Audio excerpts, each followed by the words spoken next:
बच्चों, मेरा नाम संतोष शर्मा। आज हम पढ़ेंगे पाठ 15 के बारे में। जब चाहे तब खाए, खाना क्यों खराब हुआ। गर्मियों की छुट्टियां शुरू हो गई थी। हरप्रीत और राजी यह जानकर बहुत ही खुश थे कि माँ पिताजी कल उन्हें दादाजी के पास जयपुर ले जाएंगे। लंबा सफ़र है, वे जाने की तैयारी करने लगे। माँ ने प्रातः जल्दी उठकर आलू की सूखी सब्जी, दाल की पूड़ियाँ बनाई। इनके साथ अचार व मुरब्बा भी टिफ़िन में रखा। साथ में पानी की एक बड़ी बोतल भी रख ली।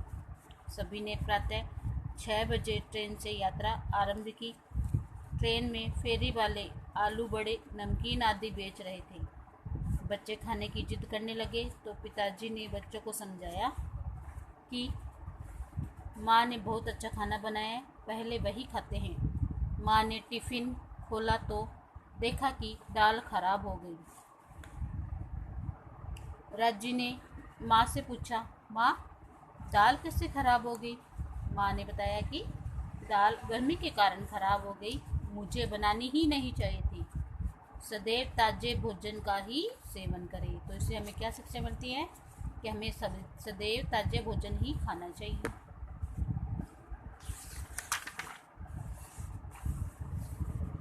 सोचिए और बताइए। अब क्वेश्चन आपको बता रही हूँ, उसके आंसर बता रही हूँ, अब ध्यान से सुनना। माँ को कैसे पता चला कि दाल खराब हो गई। माँ को उसकी खुशबू लेकर उसको पता चल गया कि दाल खराब हो गई। और दाल कैसे खराब हुई? गर्मी के कारण खराब हो गई। खाने में दाल ही क्यों खराब हुई? क्योंकि गर्मी के कारण दाल खराब हो जाती है। आलू की सब्ज़ी खराब क्यों नहीं? क्योंकि आलू केवल तेल में बनाई हुई थी और सूखी सब्ज़ी बनाई हुई थी। आलू की सब्ज़ी को अगर वे लोग 2 दिन बाद खाते तो क्या वह खाने लायक रहती? जी नहीं। 2-3 दिन बाद अचार, पूड़ी, मुरब्बा आलू की सब्ज़ी में से खराब नहीं होगा। राजी ने माँ से पूछा, माँ, अचार, सॉस और आलू की सब्ज़ी जल्दी खराब क्यों नहीं हुई? तब पिताजी ने बताया कि आलू की सब्ज़ी तेल में तलकर सूखी बनाई थी, उसमें पानी नहीं था तथा अचार में तेल, नमक व सिरका था और सॉस में परिरक्षक पदार्थ था, जिससे ये सामग्री खराब नहीं हुई। तो इसी प्रकार ब्रेड और रोटी में भी क्या होता है, फफूंद लग जाते हैं और वो जल्दी खराब हो जाते हैं। नमी, वायु तथा ताप के कारण खाने में फफूंद व सूक्ष्म जीव पैदा होते हैं, जिससे उसके गंध एवं स्वाद में बदलाव आ जाता है। ऐसा भोजन खराब हो जाता है और भोजन खाने योग्य नहीं रहता है। भोजन को सुरक्षित रखने के लिए विभिन्न रसायनों का उपयोग किया जाता है। पता कीजिए और बताइए। अगर सुरक्षित न करें तो खाने की वस्तुएं जो 1-2 दिन में ख़राब होने लगती है, तो दाल है, ये ख़राब हो जाती है। 3-4 दिन में ख़राब होने वाली सब्जियां भी ख़राब हो जाती है। खाने की वस्तुएं जो महीने भर ख़राब होने लगी, तो ऐसी वस्तुएं होती है जो महीने भर में ख़राब हो जाती है। खाने की वस्तुएं जो साल भर में ख़राब नहीं होती है, अचार है, पापड़ है, मंगोड़ी है। खाने में साफ सफाई। गर्मी के दिनों में भोजन जल्दी खराब हो जाता है, क्योंकि अधिक तापमान के कारण जीवाणु सक्रिय रहते हैं। भोजन को खराब होने से बचाने के लिए हमें उसे ठंडी जगह पर जाली से ढक कर रखते हैं और अगर फ्रिज हो तो उसमें रखते हैं। कुछ समय बाद फिर से फेरी वाले आए। हरप्रीत और राजी पुनः खाने की जिद करने लगे।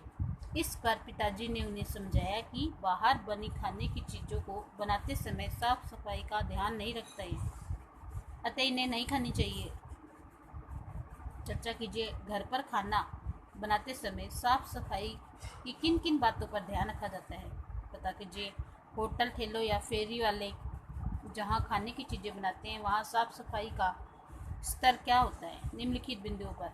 सब्जियों को धोना, आसपास की सफाई। तो सब्जियां वो ज़्यादातर नहीं धोते हैं, ऐसे ही बना लेते हैं और आसपास सफाई भी नहीं करते हैं। नालियों के पास खड़े रहते हैं ठेले और वो भोजन बेचते रहते हैं। हाथों को धोना, तो हाथों को भी अच्छी तरह नहीं धोते हैं।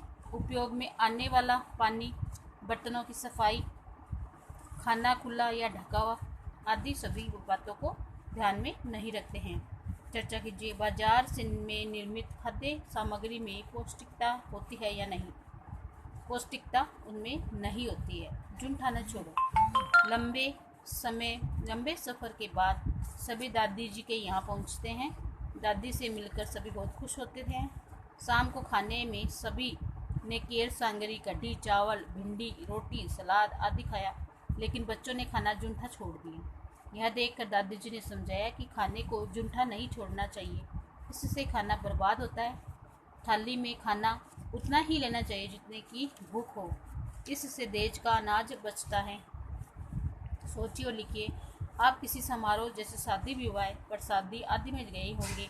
कई बार ऐसे सामूहिक अवसरों पर खाना अधिक क्यों बर्बाद होता है? क्योंकि लोग जितना खाते हैं उतना नहीं लेते हैं और उससे ज़्यादा लेते हैं, जिससे खाने की बर्बादी होती है। भोजन की इस बर्बादी को रोकने के लिए क्या क्या उपाय किए जाना चाहिए? तो उनको उतना ही खाना देना चाहिए जितना उनको चाहिए, और उनको उतना ही खाना थाली में परोसा जाए जितना उनको खाना होता है। यदि समारोह के बाद उस स्थान पर साफ सफाई न हो तो वहाँ पर आसपास के लोगों को क्या परेशानियाँ होगी? वहाँ पर मक्खियाँ मच्छर पैदा हो जाएंगे और गंदगी फैलेंगी। अपने विद्यालय में मध्यांतर में देखिए कि कौन अपना भोजन पूरा खा रहा है और कौन झूठा छोड़ रहा है। तो कई बच्चे शरारती होते हैं जो अपना खाना पूरा नहीं खाते हैं और खाना वापस टिफ़िन में घर पे ले जाते हैं। व्यर्थ गए खाने कहाँ फेंके जाते हैं? कचरे के पास फेंक दिए जाते हैं, जहाँ पर जानवर खाते हैं। जहाँ ये खाना फेंका जाता है वहाँ किस तरह का वातावरण देखा जाता है? मक्खियाँ भिनभिनाती रहती है, कई प्रकार के जंगली जानवर, गाय, बकरी, कुत्ता, सूअर आदि खड़े रहते हैं।